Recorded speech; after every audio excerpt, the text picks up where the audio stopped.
وَلَقَدْ يَسَّرْنَا الْقُرْآنَ لِلذِّكْرِ فَهَلْ مِن مُّدَّكِرٍ نحمده ونصلي على رسوله الكريم أما بعد فأعوذ بالله من الشيطان الرجيم بسم الله الرحمن الرحيم رب اشرح لي صدري ويسر لي أمري واحلل عقدة من لساني يفقهوا قولي 255 اللہ اللہ لا نہیں الہ کوئی الہ الا مگر ہوا وہی الحی ہمیشہ زندہ القیوم تھامنے والا لا نہیں تأخذ پکڑتی ہو اسے تأخذہ پکڑتی اسے سنتن اونگ واو سین نون مادہ ہے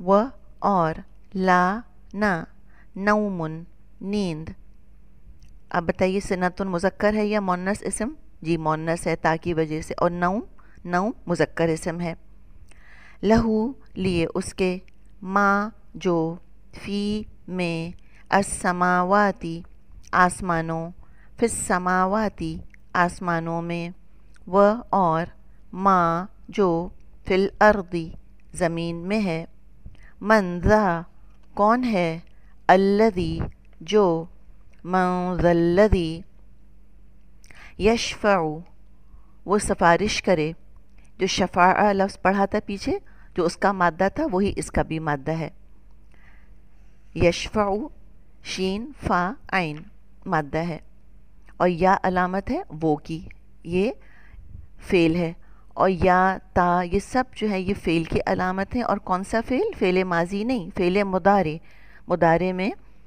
حال اور مستقبل دونوں جمع ہوتے ہیں اچھا یشفعون تو نہیں ہے واو نون نہیں لگا ہوا اس کا مطلب ہے جمع نہیں ہے اچھا یشفعو بھی نہیں ہے ہم صرف واو بھی نہیں دیکھ رہے اسے کہ واو بتاتا ہے نا ہم کو کہ یہ جمع ہے یشفعو ہم دیکھ رہے ہیں تو یہ فعل مضارع ہے واحد ہے مذکر ہے اور غائب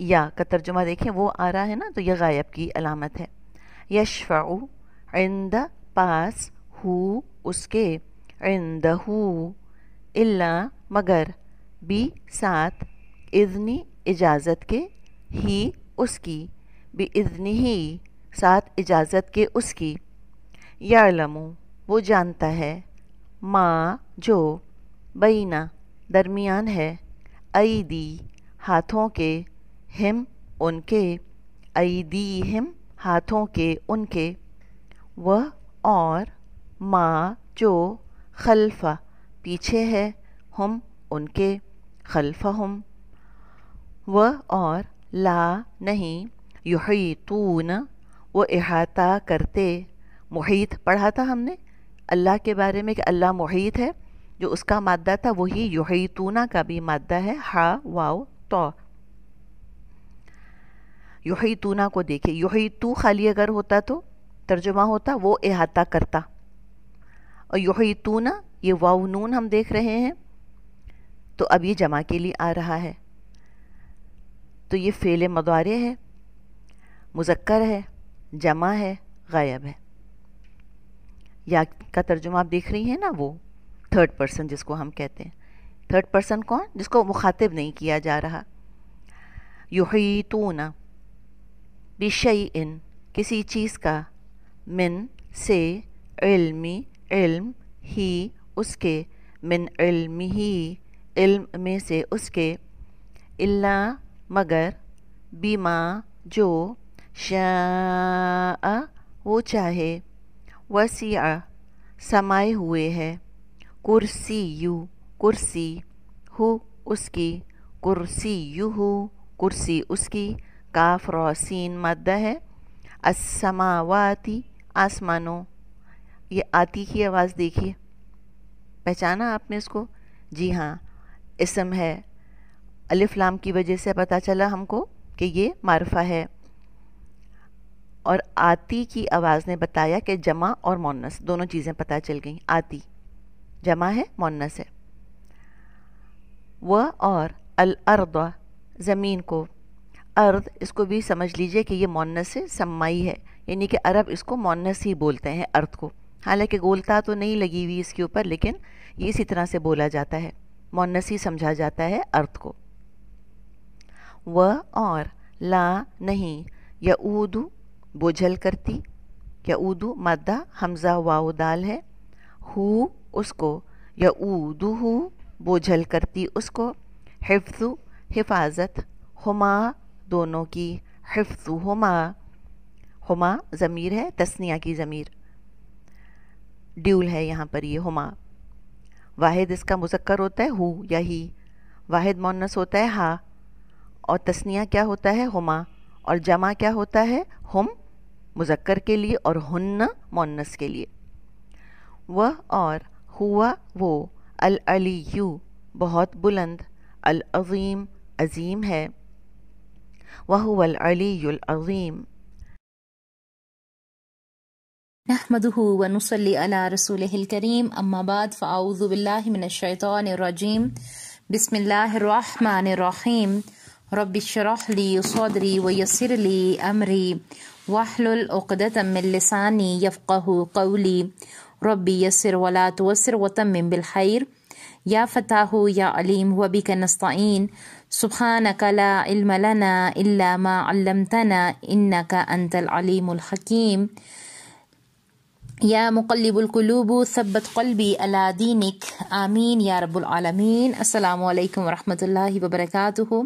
اللہ سبحانہ و تعالیٰ کی توفیق اور اللہ تعالیٰ کی رحمت کے ساتھ ہم اللہ تعالیٰ کی بہت ہی خوبصورت سورت البقرہ کی آیت نمبر 255 پھر تفسیر اور تزکیہ کے ساتھ دیکھیں گے، اس نیت کے ساتھ کہ اللہ سبحانہ و تعالیٰ اسے ہمارے لیے پڑھنا، اس پہ عمل کرنا اور اس پہ عمل کے ساتھ ہمیں دوسروں تک پہنچانا آسان کر دیں۔ اپنے لیسن کو دیکھتے ہیں۔ لیسن نمبر جو ہے، آیت نمبر جو ہے 255 میں، یہ جو آیت ہے جس کو ہم آیت الکرسی کہتے ہیں، پچھلی آیت سے یہ ربط ہے کہ جب فرمایا گیا کہ اللہ کے راستے میں خرچ کرو تو پھر اللہ سبحانہ و تعالیٰ کا تعارف کروایا جا رہا ہے۔ بعض دفعہ انسان کے دل میں خیال آتا ہے کہ میں کیوں خرچ کروں، تو یہاں بتایا جا رہا ہے کہ جس کے راستے میں خرچ کرنے کا حکم دیا جا رہا ہے وہ کوئی معمولی ہستی نہیں ہے۔ اللہ وہ ہستی ہے جو زندہ و جاوید ہے، جہاں سے اللہ کے نام اور صفات بھی نوٹ کرتے جاتے ہیں ہم۔ یہاں پر دیکھیں اللہ، یعنی کہ اللہ وہ معبود برحق ہے، لا الہ الا هو الحی القیوم لا تاخذہ سنۃ ولا نوم لہ ما فی السماوات وما فی الارض من ذا الذی یشفع عندہ الا باذنہ یعلم ما بین ایدیہم وما خلفہم ولا یحیطون بشیء من علمہ الا بما شاء وسع کرسیہ السماوات والارض ولا یؤودہ حفظہما وہو العلی العظیم۔ اس کے سوا یعنی اللہ ہی معبود برحق ہے جس کے سوا کوئی معبود نہیں، جو زندہ اور سب کا تھامنے والا ہے، جسے نہ اونگ آتی ہے نہ نیند، اس کی ملکیت میں زمین اور آسمان کی تمام چیزیں ہیں۔ کون ہے جو اس کی اجازت کے بغیر اس کے سامنے شفاعت کر سکے؟ وہ جانتا ہے جو ان کے سامنے ہے اور جو ان کے پیچھے ہے، اور وہ اس کے علم میں سے کسی چیز کا احاطہ نہیں کر سکتے مگر جتنا وہ چاہے۔ اس کی کرسی کی وسعت نے زمین اور آسمان کو گھیر رکھا ہے، وہ اللہ ان کی حفاظت سے نہیں تھکتا اور نہ اکتاتا ہے، وہ تو بہت بلند اور بہت بڑا ہے۔ وَهُوَ الْعَلِيُّ الْعَظِيمُ۔ یہ ہے وہ ایک آیت جس میں اللہ سبحانہ و تعالیٰ کے تقریباً 25 نام اور صفات ہیں، 25 نام اور صفات ہیں۔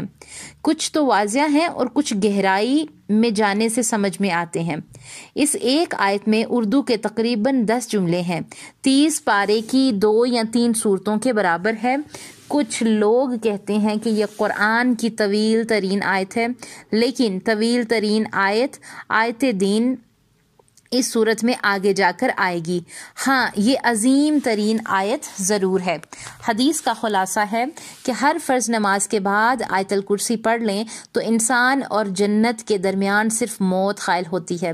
نبی کریم صلی اللہ علیہ وسلم اس آیت کو رات کو سونے سے پہلے پڑھنے کی روایات بھی ملتی ہیں۔ ایک صحابی ابن منذر رضی اللہ تعالیٰ عنہ سے نبی کریم صلی اللہ علیہ وسلم نے قرآن کی اللہ کی صفات والی آیت کا پوچھا تو انہوں نے جواب دیا کہ آیت الکرسی۔ آپ صلی اللہ علیہ وآلہ وسلم نے ان کو دعا دی اور فرمایا کہ تمہیں تمہارا علم مبارک ہو۔ یہ آیت شیطان نے حضرت ابو ہریرہ رضی اللہ تعالیٰ عنہ کو سکھائی تھی جب وہ مال غنیمت چوری کرنے کے لیے آتا تھا کہ اگر تم اس آیت کو پڑھ لو گے تو میرے شیطان یعنی کہ مجھ سے یعنی کہ شیطان کے شر سے محفوظ رکھو گے۔ یہ حفاظت والی آیت ہے۔ یہ آیت کیوں اتنی اہم اور عظیم ہے؟ اس کی وجہ اس کا مضمون ہے۔ یہ توحید کی تمام اقسام کو بیان کرتا ہے۔ یہ آیت شرک کے تمام ممکنہ صورتوں کو رد کرتی ہے۔ اس آیت میں اللہ کیا ہے اور کیا نہیں ہے واضح کر دیا گیا ہے۔ دل پر اس کی شدت کو محسوس کریں۔ حدیث کا خلاصہ ہے کہ قرآن پاک کی سورت البقرہ قرآن کی چوٹی ہے اور اس میں ایک آیت ایسی ہے جو تمام آیات کی سردار ہے۔ یہ آیت الکرسی ہے۔ سورت العصر بھی پڑھتے ہیں۔ ان دو آیات میں آیت بر اور سورت العصر میں ہدایت اور نجات کی تمام صورتیں بتا دی گئیں۔ ہم نے پیچھے آیت بر بھی پڑھی تھی۔ اب یہاں دیکھیں کہ لیکن اگر ہم سورت اخلاص اور آیت الکرسی کو جوڑ لیں تو توحید کا خوبصورت مجموعہ ہمارے سامنے آتا ہے۔ جامعہ ترین آیت ہے یہ۔ اللہ کون ہے؟ اللہ وہ ہے جس کے علاوہ کوئی عبادت کے لائق نہیں۔ اللہ کا پہلا نام اللہ ہے۔ اللہ کا اصل نام ہے یہ۔ اللہ کے 200 سے زیادہ نام ہیں۔ اللہ اصل نام ہے۔ یہ وہی نام ہے جس سے اللہ تعالیٰ نے حضرت موسیٰ سے اپنا تعارف کروایا تھا کہ میں تمہارا اللہ ہوں۔ یہ نام صرف اللہ کا ہو سکتا ہے، کوئی اور یہ نام نہیں رکھ سکتا، نہ اس کا ترجمہ کسی اور طرح سے ہو سکتا ہے۔ بعض لوگ خدا لکھ دیتے ہیں یا گاڈ لکھ دیتے ہیں، یہ اصل ترجمہ نہیں ہے۔ اللہ کے معنی ہے کہ ایسی ہستی جو آپ کو حیران کر دے۔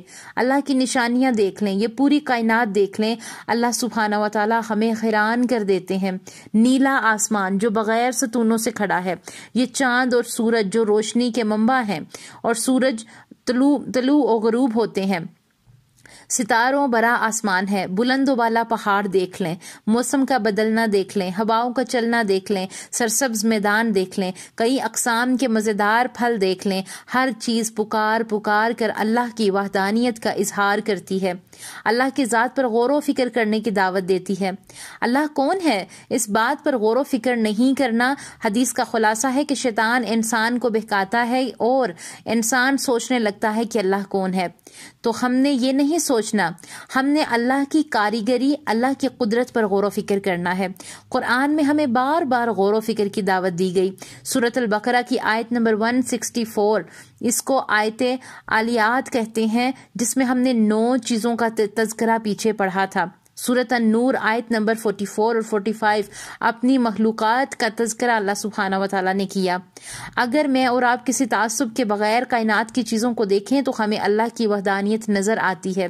سونا جاگنا دیکھ لیں، اللہ کی نشانیوں میں اللہ کے فضل کو ڈھونڈنا ہے میں نے اور آپ نے۔ سورہ روم کی آیت نمبر 23 میں اللہ تعالیٰ فرماتے ہیں، اور اسی کے نشانات میں سے ہے تمہارا رات اور دن کا سونا اور اسی کے فضل کا تلاش کرنا۔ جو لوگ سنتے ہیں ان کے لیے ان باتوں میں بہت سی نشانیاں ہیں، ہم عام طور پر غور نہیں کرتے۔ سورہ نحل کی آیت نمبر 66 میں بھی دیکھ لیں کہ اللہ تعالیٰ فرماتے ہیں، اور تمہارے لیے چارپائیوں میں بھی مقام عبرت اور غور و فکر ہے کہ ان کے پیٹوں میں جو گوبر اور لہو ہے، اس سے ہم تم کو خالص دودھ پلاتے ہیں جو پینے والے کے لیے خوشبودار ہوتا ہے، خوشگوار ہوتا ہے۔ کون سی ہستی ہے جس نے یہ سب کچھ پیدا کیا؟ صرف اللہ ہی مالک و خالق ہے۔ سورۃ الانبیاء آیت نمبر 20 میں اللہ تعالیٰ فرماتے ہیں کہ رات اس کی تسبیح کرتے رہتے ہیں، نہ تھکتے ہیں نہ اکتاتے ہیں۔ رات اور دن، ہر چیز پانی سے بنتی ہے۔ انسان کو عقل دی اللہ تعالیٰ نے، سوچ دی، بول سکتے ہیں، سن سکتے ہیں۔ سورۃ بنی اسرائیل میں اللہ سبحانہ و تعالیٰ نے اس کی بھی فضیلت بیان کر دی۔ ہم انسانوں کی چیزیں دیکھ کر حیران ہوتے ہیں، اللہ تعالیٰ کی بنائی ہوئی چیزوں پر غور و فکر کریں تو ہمارے اندر ہمارا انگ انگ گواہیاں دے گا۔ جتنا غور و فکر کریں گے تو میں اور آپ حیران ہوتے جائیں گے. میری اور آپ کی زندگی میں کئی دفعہ ہوا ہوگا کہ کچھ ایسا ہوتا ہے کہ میں اور آپ حیران ہو جاتے ہیں. کبھی بیمار، صحت مند، اور کبھی ساری زندگی ساتھ رہنے والوں میں جدائی ہو جاتی ہے. حضرت علی رضی اللہ تعالیٰ عنہ فرماتے ہیں کہ میں نے اپنے ارادوں کے ٹوٹنے سے اللہ تعالیٰ کو پہچانا. ہمارے اوپر ایک ایسی ذات ہے جو سب فیصلے کرتی ہے. کبھی شادی ایسی جگہ ہوتی ہے کہ ہم نے سوچا بھی نہیں ہوتا. کبھی لوگوں کے ساتھ قرآن و حدیث کی ایسی کلاسیں لے رہے ہوتے ہیں جن کا کبھی ہم نے تصور بھی نہیں کیا ہوتا. اللہ تعالیٰ جو چاہتا ہے کرواتا ہے. معبود الہ جس کی عبادت کی جائے، جب تک غور و فکر نہ ہو تو عبادت کی چاشنی بھی نہیں ملتی. یہاں پر غور و فکر کی دعوت دی جا رہی ہے. بچوں کو دیکھ کر حیران ہوا کریں، دل میں ان کی عظمت کو محسوس کیا کریں. پھر اللہ تعالیٰ فرماتے ہیں ہمیشہ زندے رہنے والی ذات ہوں میں. اب یوں سوچیں کہ اللہ سبحانہ و تعالیٰ نے سب کی ضروریات پوری کرنی ہے تو اس کو ہر وقت جاگنا پڑے گا. وہ ہمیشہ بندوں کی سنے گا. اللہ تعالیٰ ہمیشہ سے ہے اور ہمیشہ رہے گا. کچھ چند لوگ جو کہ روم میں رہتے ہیں وہ کہتے ہیں ان کے خیال میں کہ خدا ہر سال مر جاتا ہے نعوذ باللہ، اور ایک خاص رات کے بعد زندہ ہو جاتا ہے جس دن پھر وہ رنگ رلیاں مناتے ہیں. ہندوؤں کے ہاں اوتار کا یہی تصور ہے کہ ایک کے مرنے کے بعد دوسرا آتا ہے. عیسائی بھی یہی کہتے ہیں کہ خدا کا بیٹا آیا اور ہماری خاطر صلیب پر چڑھ کر موت کو گلے لگا لیا. ایک مسلمان بچے کے پیدا ہوتے ہی یہ سکھا دیا جاتا ہے کہ اللہ الحی القیوم ہے. ہم انسان زندہ ہیں لیکن یہ زندگی عارضی ہے. ہماری زندگی پر ہمارا کوئی کنٹرول نہیں ہے. ہم نے یہ زندگی ادھار لی ہے، ورنہ کوئی ماں بچے کو اور کوئی بیوی خاوند کو مرنے نہ دیتی. اللہ تعالیٰ ہمیشہ سے زندہ رہے گا، ہمیشہ سے زندہ ہے اور وہ لافانی ہے. ہماری زندگی میں کئی دور آتے ہیں، بچپن، جوانی، بڑھاپا، لیکن اللہ تعالیٰ ہمیشہ سے عظیم ہے.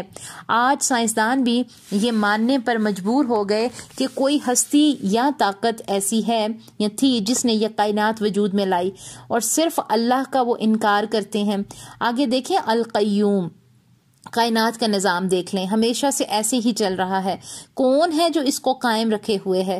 اللہ نہ صرف خود قائم ہے بلکہ ہمیں بھی تھامے ہوئے ہے. اس کو نہ نیند آتی ہے نہ اونگ آتی ہے. بندے پکارتے رہیں اور خدا سو رہا ہو، ایسا کیسے ہو سکتا ہے؟ اللہ تو سنتا ہے، وہ دیکھتا ہے. اللہ ہر ایک پکار کو سنتا ہے. ہمیں فجر کے وقت جاگنا کیوں محال لگتا ہے؟ ہم اپنے کاموں کے لیے جاگتے ہیں. اللہ تعالیٰ کے لیے ہمیں جاگنے کی ضرورت ہے. ہم اللہ تعالیٰ کے قریب ہوں گے جب ہم اب وقت لگائیں گے. اپنی زندگی کا کچھ وقت ایسی جگہ ضرور لگائیں جہاں نیند کی قربانی دیں. سب سے مشکل تہجد کا وقت انسان کو اٹھنے میں لگتا ہے. اللہ تعالیٰ کے اسماء حسنہ کو سنیں، اللہ تعالیٰ کو جانیں کہ اللہ سے تعلق ہمارا کس طرح پیدا ہو. عیسائیوں نے کہا کہ عیسیٰ کا باپ نہیں ہے. عیسیٰ خود خدا ہیں کیونکہ ان کے باپ نہیں ہیں. اللہ تعالیٰ نے فرما دیا قل هو اللہ احد اللہ الصمد لم یلد ولم یولد ولم یکن لہ کفوا احد. سورۃ انبیاء میں بھی اللہ تعالیٰ فرماتے ہیں آیت نمبر 22 میں، اگر آسمان اور زمین میں اللہ کے سوا اور معبود ہوتے تو زمین و آسمان درہم برہم ہو جاتے.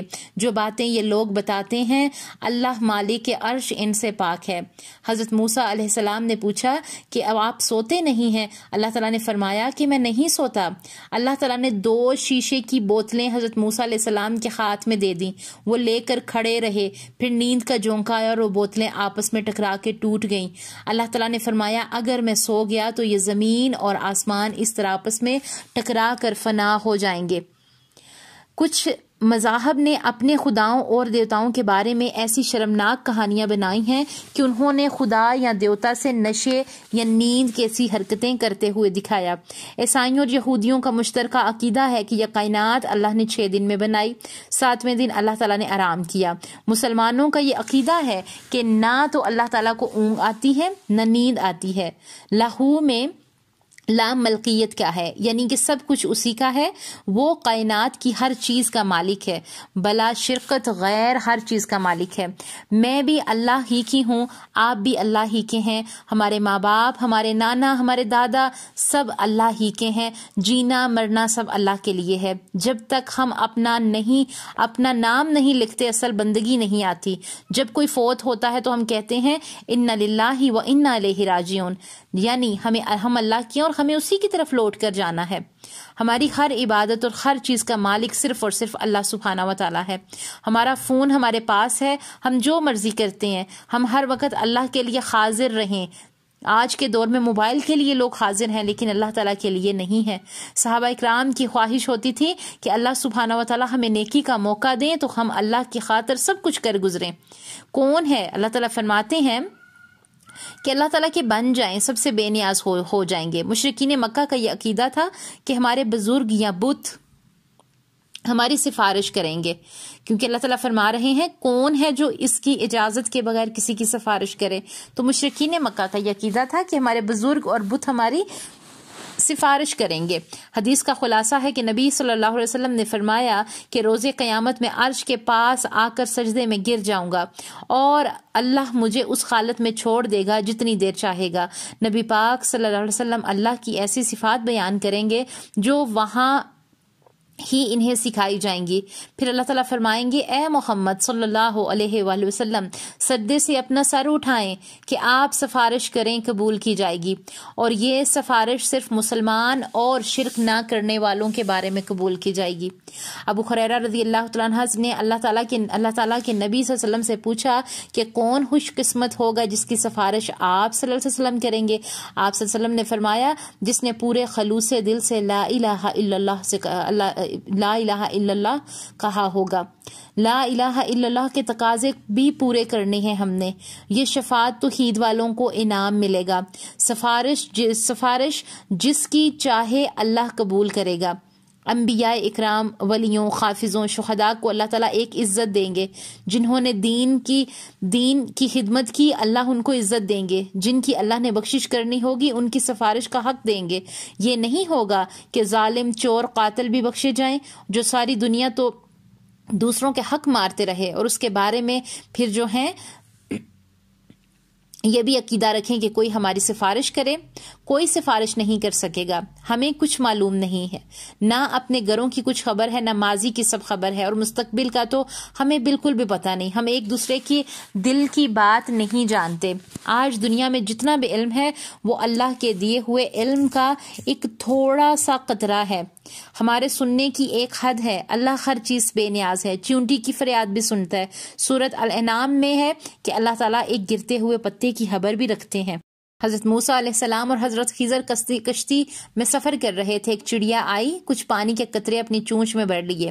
حضرت خضر نے فرمایا کہ اس چڑیا کی چونچ میں جو پانی ہے پوری دنیا کا یہ علم ہے، اور جو سمندر ہے یہ اللہ کا علم ہے۔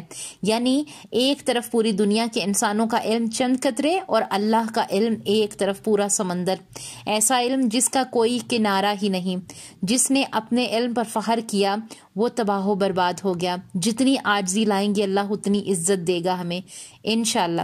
پھر اللہ تعالیٰ فرماتے ہیں اور اسے ان کی حفاظت کچھ بھی دشوار نہیں، وہ بڑا عالی شان، عالی رتبہ اور جلیل القدر ہے۔ یہاں بتایا گیا کہ اللہ تعالیٰ اتنی بڑی کائنات کو بھی بنانے والے ہیں، اور بنانے کے ساتھ پھر اللہ تعالیٰ اسے چلاتے بھی ہیں۔ کیا اللہ تعالیٰ نے اب لوگوں کے ہاتھ میں دے دی ہر چیز؟ تو کیا کہ تم دنیا چلاؤ؟ کیا کوئی اور بیٹا یا کوئی اور اس کو دے سکتا ہے، یا کاروبار یا مال دے سکتا ہے؟ کوئی قطب، کوئی پیر، کوئی ولی نہیں۔ ہر چیز کا مالک صرف اللہ ہے۔ وہ خود یہ دنیا چلا رہا ہے۔ وہ نہ تھکتا ہے نہ اسے کوئی مشکل ہے۔ پھر فرمایا گیا کہ صرف وہی عظیم ہے، صرف وہی اعلی ذات ہے۔ حدیث کا خلاصہ ہے کہ کبر اللہ کی چادر ہے۔ جس نے اللہ سے چھیننی چاہی، غرور کیا، اللہ اسے ذلیل کر دے گا۔ سورۃ القصص میں اللہ تعالیٰ نے فرمایا وہ جو آخرت کا گھر ہے ہم نے اسے ان لوگوں کے لیے تیار کر رکھا ہے جو ملک میں ظلم و فساد کا ارادہ نہیں رکھتے، اور انجام نیک تو پرہیزگاروں ہی کا ہے۔ ہمارے لیے سبق یہ ہے کہ ہم اپنے رب کی بڑائی کو جان لیں، اس کو پہچان لیں، اس کے آگے جھک جائیں۔ اللہ تعالیٰ سے دعا ہے کہ اس کی عظمت ہمارے دل میں بس جائے۔ آمین۔ رات کو آیت الکرسی پڑھ کر سویا کریں، غور و فکر کریں اور اپنے سارے معاملات اللہ سبحانہ و تعالیٰ کے سپرد کریں۔ ایک چیز کہ کئی لوگوں نے اس آیت کو وظیفے بنایا ہوا ہے، کچھ خسار کھینچ کے، یہ سب سنت سے ثابت نہیں ہے۔ اللہ کی قدرت اور اقتدار کی بات ہوئی کہ وہ مالک ہے، وہ خالق ہے، وہ رب کائنات ہے، وہ رسول بھیجتا ہے، تو ان کی پیروی کرنا بھی ہم سب پر لازم ہے۔ وہ انفاق فی سبیل اللہ کا حکم دے تو ہم پر فرض ہے کہ ہم اسے مانیں۔ اللہ تعالیٰ سے دعا ہے کہ اللہ سبحانہ و تعالیٰ ہمیں اس پوری خوبصورت آیت پہ عمل کرنے کی توفیق عطا فرمائے۔ آمین۔ ربنا تقبل منا انک انت السمیع العلیم وتب علینا انک انت التواب الرحیم۔ السلام علیکم ورحمۃ اللہ وبرکاتہ۔